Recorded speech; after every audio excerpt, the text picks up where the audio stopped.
আসসালামু আলাইকুম। মিলাদের দ্বিতীয় পর্বটা নিয়ে চলে আসলাম। আচ্ছা, এখানে দেখতেই পাচ্ছেন আমাদের সকলের নয়নের মণি, আমাদের বাড়ির মধ্যমণি, আমার ভাগিনার মেয়ে, আমার নাতনি চলে আসছে।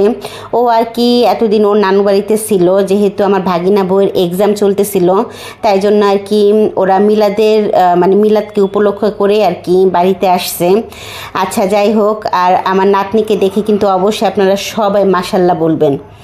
আচ্ছা, আর এইখানে হচ্ছে আমি আর আমার ননাস দুইজনে মিলে মহিলা মাদ্রাসায় চলে আসছিলাম। গত ভিডিওতে ওই যে বললাম যে মহিলা মাদ্রাসায় আমরা খাবার দিব, এটাই আমাদের একমাত্র উপলক্ষ ছিল, মানে নিয়ত ছিল আর কি, যে মহিলা মাদ্রাসায় যে কয়জন আর কি বাচ্চা আছে, মেয়ে বাচ্চা আছে আর কি, তাদেরকে খাওয়াবো। তো যেই কথা সেই কাজ, আমি আর আমার ননাস দুইজনে মিলে বিরিয়ানি আর পায়েস নিয়ে চলে আসছি। তো আমাদের বাড়ি থেকে খুব একটা দূরে না, একদমই কাছাকাছি। তো একটা রিক্সা করে আমরা চলে আসছিলাম আর কি। তো সবাইকে আর কি জনে জনে দেওয়া হইতেছিল। তো মাদ্রাসাটা কিন্তু একদমই ছোটোখাটো একটা মাদ্রাসাটা দেখানোর নিয়ম আছে, কিন্তু মানে বাচ্চাগুলোকে দেখানোর নিয়ম ওইভাবে নাই। কিন্তু আমি একটু বলে কয়ে একটু ভিডিও করে রাখছিলাম আপনাদের সাথে শেয়ার করব বলে। আপনারা যদি আবার ভাবেন যে কোথায় আসলাম, কোথায় খাবার দিলাম, মিলাদ উপলক্ষে যে আমি যে খাবারটা দেব নিয়ত করছিলাম, সেই খাবারটা আসলেই কি মহিলা মাদ্রাসায় গেল কি না, যদি আপনাদের কোনো প্রশ্ন থেকে থাকে, তাই জন্য একটু ভিডিওটা আমি করে রাখছি আপনাদের সাথে শেয়ার করার জন্য। ওইভাবে নিয়ম ছিল না, ওই যে বললাম একটু রিকোয়েস্ট করছিলাম যে সামান্য একটু ভিডিও আমি করব জাস্ট শেয়ার করার জন্য। তো এই তো দেখতেই পাচ্ছেন একদমই ছোট ছোট বাচ্চা, ওরা কত হবে, 8 বছর, 9 বছর, 10 বছর, 11, 12 এরকম হবে আর কি, ছোট ছোট বাচ্চা আর কি, মেয়ে বাচ্চা, সবগুলোই মেয়ে বাচ্চা। আর যেই বাড়িটাতে আর কি মাদ্রাসা বানানো হয়েছে, একটা বাড়ির ভিতরে আর কি কয়েকটা রুম মিলিয়ে মাদ্রাসা তৈরি করা হয়েছে। তো ওই বাড়িরই আরও কয়েকজন মানুষ ছিল, ওদেরকে দেখাশোনা করে, ওনাদেরকেও কিন্তু আমরা খাওয়াইছি। মোটামুটি এখানে 40-45 জন খাওয়ানো হয়ে গেছে আলহামদুলিল্লাহ। আমরা কিন্তু যতটা খাবার নিয়ে গেছিলাম ঠিক ততটাই আর কি লেগে গেছিলো, জাস্ট সামান্য একটু পায়েস বেঁচে গেছিলো। তো পায়েসটা আমরা সাথে করে নিয়ে চলে আসছি, সেইভাবে খাওয়ার কেউ ছিল না, তাই জন্য আর কি নিয়ে চলে আসছিলাম। আচ্ছা, যাই হোক, আমাদের উপলক্ষটা সার্থক হয়েছে, আমাদের নিয়তটা পূরণ হয়েছে আলহামদুলিল্লাহ। আচ্ছা, আর এইখানে হচ্ছে বাড়িতে যখন আসছিলাম তখন হলো মিলাদের মিলাদ চলতেছিল আর কি, মিলাদে বসে পড়ছিল, তখন আর ভিডিওটা করা হয় নাই, কারণ কে ভিডিও করবে, পুরুষ মানুষ তো সবাই আর কি মিলাদে বসে গেছিল, আমার ছেলেও আর কি মিলাদে সামিল হয়েছিল, তাই জন্য আর কি ভিডিওটা ওইভাবে করা হয় নাই। এই বারান্দার মধ্যে বসে আর কি মিলাদ পড়ানো হয়েছিল, তো আমরা সেইভাবে আর কি ক্যাপচার করি নাই।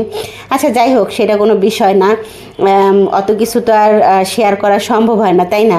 তো মিলাদের পরে আর কি খাবারটাও দিয়ে দেওয়া হইতেছে, ওই যে বলছিলাম গত ভিডিওতে যে বাড়ির আশেপাশে কয়েকজন ছিল, ওনাদেরকে আর কি বলা হয়েছিল খাওয়ার জন্য।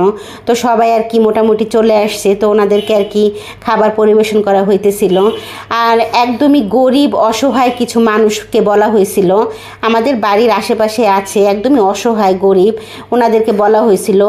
মূলত ওনাদেরকে খাওয়ানোটাই কিন্তু আমাদের উপলক্ষ ছিল, যে গরিব অসহায়, তারপরে এতিম বাচ্চা, মাদ্রাসার বাচ্চাগুলোকে আর কি খাওয়ানো আমাদের উপলক্ষ ছিল। তা আমাদের নিয়তটা আর কি সার্থক হয়েছে, আল্লাহ পাক পূরণ করার তৌফিক দিছে আলহামদুলিল্লাহ, আমরা অনেক খুশি। আচ্ছা, আর এইখানে হচ্ছে আমার ঘরের মধ্যে আমি কয়েকজনকে বসাই দিছিলাম খাওয়ার জন্য। তো এখানে ওনারা খাচ্ছিল বিরিয়ানি, পায়েস, আলহামদুলিল্লাহ খেতে কিন্তু অনেক টেস্টি হয়েছিল। পায়েসটা তো খুবই মজা হয়েছিল, বেশি করে দুধ দিয়ে পায়েস রান্না করলে না আসলেও কিন্তু খুব মজা লাগে, তাই না? আচ্ছা, মিলাদে কিন্তু আমরা দাওয়াত করছিলাম আমার বিয়ে বাড়িকে, আমার বড় মেয়ের শ্বশুরবাড়িকে আর কি দাওয়াত করা হয়েছিল। তো বড় মেয়ে শ্বশুরবাড়ি থেকে বড় মেয়ে শ্বশুর শাশুড়ি চলে আসছে, আর বড় মেয়ে তো এখানে নাই, বড় মেয়ে হলো ঢাকার বাহিরে থাকে, তার জন্য ও আর আসতে পারে নাই। আর হলো আমার ভাগিনা শ্বশুরবাড়ি সবাইকে দাওয়াত করা হয়েছিল, তো ওনারাও মোটামুটি আসছে, সবাই না আসতে পারলেও 2-1 জন আসছে আর কি। তো ওই তো দেখতেই পাচ্ছেন আমার বড় মেয়ে শ্বশুর শাশুড়িকে দেখানো যাচ্ছে আর কি। আর এখানে ভিডিও কলে আর কি কথা হইতেছিল আমার বড় মেয়ের সাথে আর কি, সবাই কথা বলতেছিল ভিডিও কলে। মানে ওর খুব মন খারাপ হইতেছিল। বাড়িতে আমরা সবাই একসাথে ছিলাম, শুধুমাত্র ওই নাই, তাই জন্য ও খুব মন খারাপ করতেছিল। আর সেই জন্যই কিন্তু আমরা ভিডিও কলে আর কি ওর সাথে কথা বলে ওর মনটা হালকা করার চেষ্টা করতেছিলাম। আর এই যে দেখতে পাচ্ছেন নাতনিকে কোলে নিয়ে দাঁড়ায় আছে আপনাদের ভাইয়া। একটুও কান্না করতেছিল না আমাদের নাতনি, একটুও কান্না করতেছিল না। আমার আপুনি, আমি কিন্তু আপুনি বলে ডাকি, হ্যাঁ আমার খুব ভালো লাগে। সবাই কিন্তু অবশ্যই মাশাল্লাহ বলবেন, হ্যাঁ আমার আপুনিকে দেখে কিন্তু অবশ্যই সবাই মাশাল্লাহ বলবেন। আমার ভাগিনার মেয়ে, একমাত্র মেয়ে। আচ্ছা, ও কিন্তু এখন আমাদের সকলের মধ্যমণি। ওকে পেলে আমাদের সবার খুবই ভালো লাগে, খুবই ভালো লাগে, খুব আনন্দ লাগে।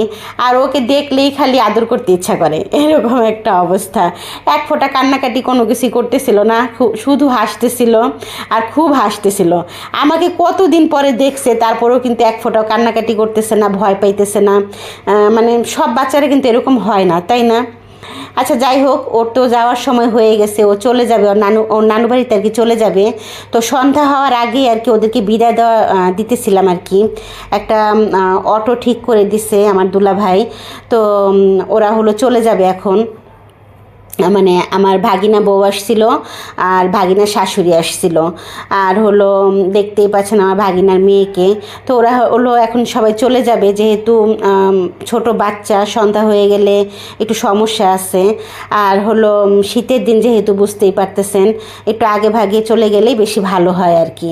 আর আমার ভাগিনা বউয়ের এখনও হলো এক্সাম শেষ হয় নাই, তাই জন্য আর কি আবারও চলে যেতে হবে, কিছু করার নাই, তাই না? তো ওরা হলো অটোতে করে চলে যাবে এখন। আর এদিকে কিন্তু আমার বড় মেয়ের শ্বশুর শাশুড়িও চলে যাওয়ার জন্য বায়না ধরছে, কিন্তু আমরা তো যেতে দেবো না এত সহজে। তো বড় মেয়ের শাশুড়িকে আমরা রেখে দেব, বড় মেয়ের শ্বশুর চলে যাবে। বড় মেয়ের শ্বশুরবাড়ি থেকে শ্বশুর শাশুড়ি তো আসছেই, আবার দাদি শাশুড়িও আসছে। তো বড় মেয়ের শ্বশুর আর হলো দাদি শাশুড়ি চলে যাবে, আর বড় মেয়ের শাশুড়িকে আমরা রেখে দেবো, মানে আমাদের বেআইনকে আর কি রেখে দেবো আমরা। বলছিলাম যে সারা রাত থাকবেন আমাদের সাথে থেকে গল্প করবেন, থাকবেন, খাওয়া দাওয়া করবেন, একসাথে ঘুমাবো, এরকম বলে কই আর কি রাখছি। কবে না কবে আবার দেখা হয়, তাই না? আর আমরা কিন্তু বাড়িতে সবাই একসাথে ওইভাবে হতেও পারি না, একমাত্র ঈদের সিজন ছাড়া। তো যাই হোক, এদিকে তো ওনারা চলে যাচ্ছে, ওনাদেরকে বিদায় দিয়ে দিতেছি। সবাই যখন একসাথে হয়ে, মানে একসাথে যখন ছিলাম তখন খুব ভালো লাগতেছিল, এখন সবাই চলে যাচ্ছে, মনটা খুব খারাপ লাগতেছে, কিছু করার নাই, তাই না? এটাই দুনিয়ার নিয়ম। আচ্ছা যাই হোক, আজকের ভিডিওটা এই পর্যন্ত। আমার ভিডিওটা ভালো লাগলে অবশ্যই আমার ভিডিওতে একটা লাইক দিয়ে দেবেন, আর আমার চ্যানেলটাকে কিন্তু অবশ্যই সাবস্ক্রাইব করে দেবেন। আর যারা ফেসবুক পেজ থেকে দেখতেছেন তারা কিন্তু অবশ্যই আমার পেজটাকে ফলো করে দেবেন। আল্লাহ হাফিজ।